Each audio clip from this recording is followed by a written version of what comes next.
Hello, beautiful Brunei and the wonderful world of movie lovers. We are back with another new episode of The Real Show. My name is Del, and on my immediate left is our new guest. Hi. Introduce yourself. Hi, I'm Izam. And then, as usual... Can't really miss me, right? So it's not so. As you can see, we're in a new setting. We're testing a new way of recording. So the idea is, right after the movie, get into a car and record it straight away, and we can upload it immediately. So we are going to bring you a spoiler-filled review of The Hobbit, the Battle of the Five Armies. And we've all seen this movie, and I think generally we liked it. For me personally, I would say the best part of the movie is may also be the worst part of the movie. So I'm gonna go into action first. Okay. Alright? Action in this movie, it's again an epic action sequences, especially for the final battle, where I think it's about half an hour straight that we went on just with action alone. You actually typed it? I didn't type it, but you know, just had the feel for it. But that last half hour was a great action sequence, and it's Peter Jackson again. Peter Jackson. I didn't know he was Chinese. Yeah, Peter Jackson doing his thing again, and there was some great action sequences, especially the last fight between Azog and Thorin. Yeah, so also with you know, I think I understand why Peter Jackson wanted to bring in elves into this trilogy, because only the elves can be that nimble, that agile, and then they can create all those cool action sequences, right? We all seen Legolas jumping or the rocks that were falling. That was a bit too much, huh? I liked it. But it's normal. I mean, if you've seen like the other movies, you know... my history of playing video games with elves, they weren't that nimble. Because you couldn't control whatever, man. I don't know, which movie from the previous Lord of the Rings trilogy, when the Fellowship were like walking through the mountains and they're covered in snow. First one. Yeah, and Legolas is still like on top of the ice, and it's not sunk then compared to everyone else. Oh yeah, snow. So I don't think that's the first one though. I don't know. I think the first, whatever. But whatever it was, you know, I think it's because, you know, these guys live a long life, right? So, you know, they know like, oh, I won't step on ice. So, you know, I'll let you brothers go first. You know what I mean? And don't forget, this trilogy takes place long before, not that long, but it was still before Lord of the Rings. And then what I also liked was Peter Jackson bringing in Galadriel, the Elf King. Elrond, and also Saruman, and they all had a battle with the Wraiths. Is it the Wraiths or? Well, I think so. Yeah. So that, I mean, this is a few years before Lord of the Rings, so maybe they were a bit younger, maybe they were more energetic and they can do some battle. I don't know how do you know how long is this trilogy before Lord of the Rings? He states it, no? Gandalf states it at the end when he talks to Bilbo. It's been 1,000 years or something? No. 100 years? 100 years. No. He meant Bilbo was now 111 or 112 years old. So how was he? Yeah, I can't remember. I had to watch the first one. There you go. Well, okay, what about you? What did you like about the movie? Okay, let's start with Izam first. Izam, what did you like about the movie? You're our guest. Go ahead. Alright, I guess like what Del mentioned, the action's pretty epic. As always, Peter Jackson always delivers in that aspects. Same what he did with the previous trilogy. But the thing is, with everything, let's go back to the pros. I mean, it was fast paced. Everything was really fast. Surprisingly, for a Hobbit movie, it's quite short. It's actually the shortest. So if you want action, you'll definitely get it. So it's pretty much filling everything that you kind of missed out in the first two movies. You wanted more action, battles, a sequence, and you got it. Yeah. So that's pretty awesome. And also, it's good to see some familiar faces, like you mentioned, Galadriel, Elrond, Saruman. You know, plus that's probably one of my favorite scenes as well. Yeah. They're like kicking ass. Oh yeah. So that was quite I don't know, I quite enjoyed that bit. Other than that, but I agree with you on the pacing, because for a movie like this one, 2.5 hours long, almost there, and not once did I feel bored. yeah.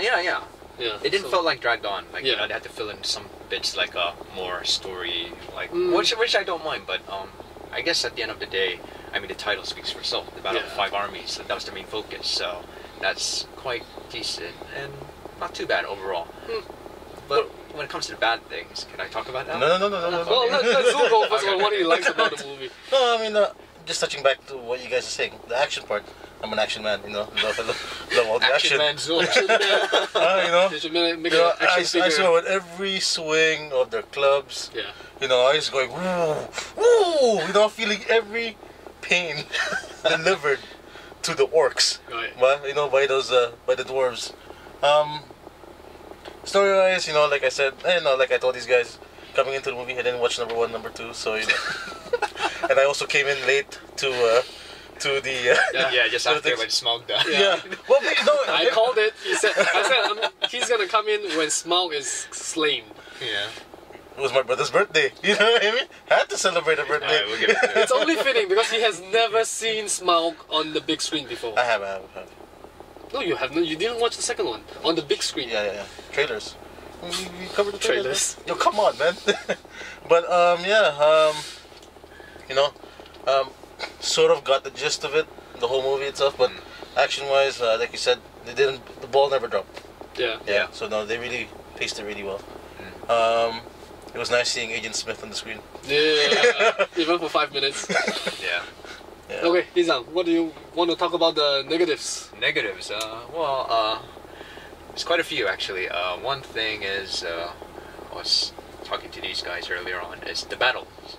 I mean, it's also pro, but there's also cons on it. I watched the Two Towers and Return of the King recently, and I noticed they use a lot of practical effects, especially a lot of extras. But for this one, it's heavy on CG, so for me it's like, kind of like cheapens the whole experience. But I mean, it only feels right, no? Like going into I this. don't know. Going into this day and age, you have to remember. but it's kind of like losing what. What did we talk about? It was the last set of movies were made 14 years. Yeah. 14 years. more than 10 years ago. So you know, we gotta. Not really, because J.J. Abrams in Star Wars, I think he's going to bring back practical effects as well as CGI. Yeah. Yeah, so you have to balance it out. But I mean, I can see where Izam is coming from. We've got Lord of the Rings, which I, like him, was very into the action, and for this one, which is also what, like I said, it could be the bad part of the movie as well, because the action sequences or the all those big action, but I've never really felt like part of it. Yeah. It's it's done by the same guy. It's Peter Jackson, and I don't think he upped his game. Yeah. So I still prefer all the action sequences from Lord of the Rings as compared to the Hobbit trilogy, and even Desolation of Smaug's action sequence with the barrel escape was still much better than everything we've got from the Battle of Five Armies. Yeah. I really gotta watch this. Barrel escape. Hearing this over and over again the whole morning today. I'll pass it to you one day. I have it. Okay. Okay, what about you? Any negatives? I understand this is a Hobbit movie, right? Yeah. Yeah. So, you know, I mean, to me, it felt like. Actually, it's a dwarf movie. Then you know they call it the Hobbit. Yeah. Then you know that's why why the attention was swayed away from Bilbo itself. I mean, yeah, he got this far, right? Yeah. But I felt like there was not so much focus. Maybe because they've stretched this movie too much, right? Try to make it a trilogy instead of just being one pure epic movie. Yeah, that was that. And the part I really found annoying was when Toriel and what's his name? Kili. Yeah. That cry. That's one thing. That cry.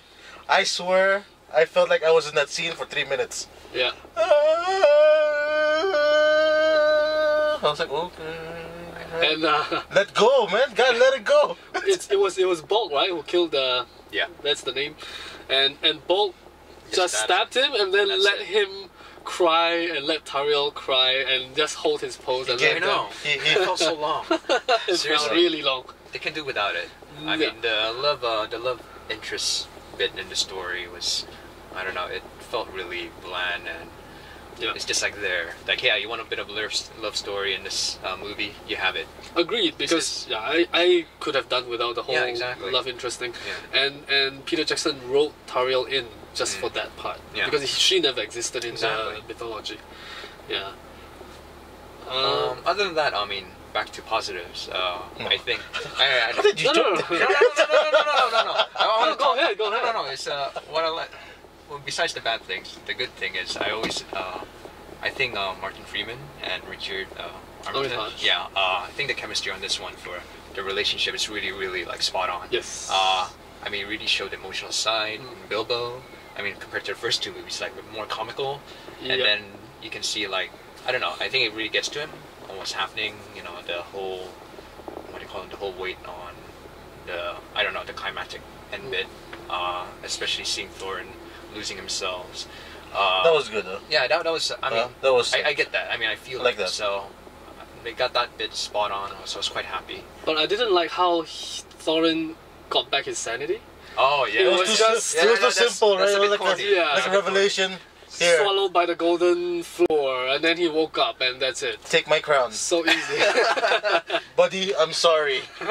Will you take this battle with me? Yeah, okay. Probably one last time. Alright, why not? Let's go. That was too simple, too lazy writing, I thought. Too cliche. Yes, not enough substance. Yeah, you know, he could have at least taken a slap, you know, because they're dwarves. Yeah. They're allowed to take no damage from each other, you know what I mean? Yeah, true. But I agree that while this movie isn't about acting, isn't really about wouldn't be nominated for Oscar. I think it wasn't as good as Lord of the Rings, but still I would say Martin Freeman and Richard Armitage, they were the best in terms of acting performances. Not as good as, say, James McAvoy in Days of Future Past, which I would lobby him for an Oscar nomination. But how many times you watched the movie again? 4 times. Oh my god. Yeah, but performances-wise, only those two that really stood out. Yeah. And to be fair, the rest were mostly CGI. Yeah. And that character, what's his name? Alfred? I think he had too much screen time. Alfred? Alfred? What's his name? That annoying guy. Alfred. Alfred. Alfred. I think he has too much screen time for this type of character. He's the substitute for the Lord of the Rings, that weasel guy. The assistant to the king. Oh yeah, I can see. Yeah, the coward. Yeah. I think they could have cut that short and gave more time to explore the characters on the dwarves. Because to be honest, I really, felt like, who are they? Seriously. I am so with you on this one. Everything you talked about. The dwarves, right? There were 13 of them. Exactly. We only know like a handful. Yeah. At best. What about the rest? What about the rest? And as opposed to like when you watch the Lord of the Rings trilogy, how many in the Fellowship? Was it 8 or 9? Or 9, 11, 9 to 11. Yeah.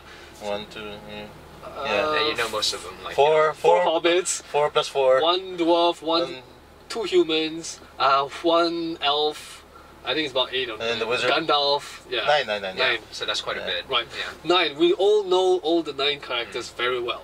But for this one, I don't know half the dwarfs. It's like, yeah, it's you again. I remember you. I don't even know your name. It's a shame. So I just thought they could explore more on that, but they didn't. So they just focused on Thorin, Kili, Philly. That's right.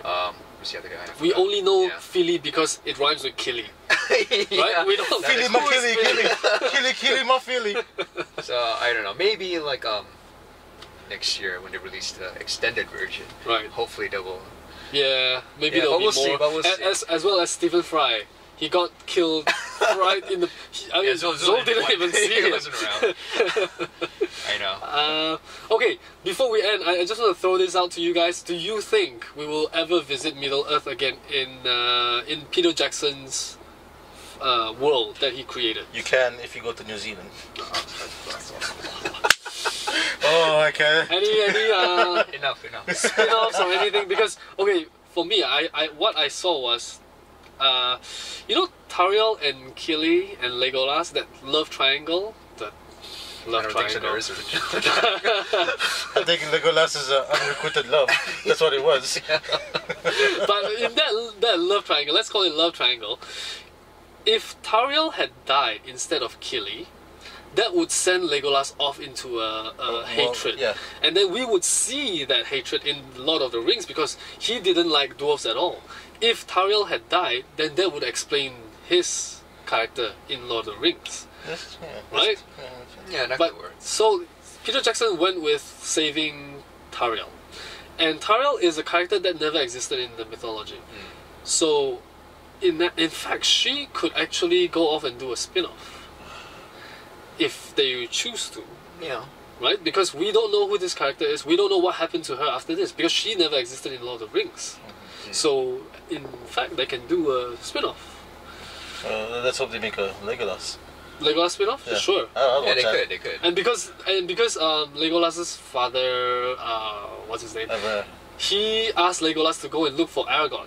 Yeah. But what is the... That's why I'm so confused with the time difference between Lord of the Rings and this one. Because Aragorn wouldn't have been born in this one. True. Maybe he's a young lad. Yeah. Maybe the father.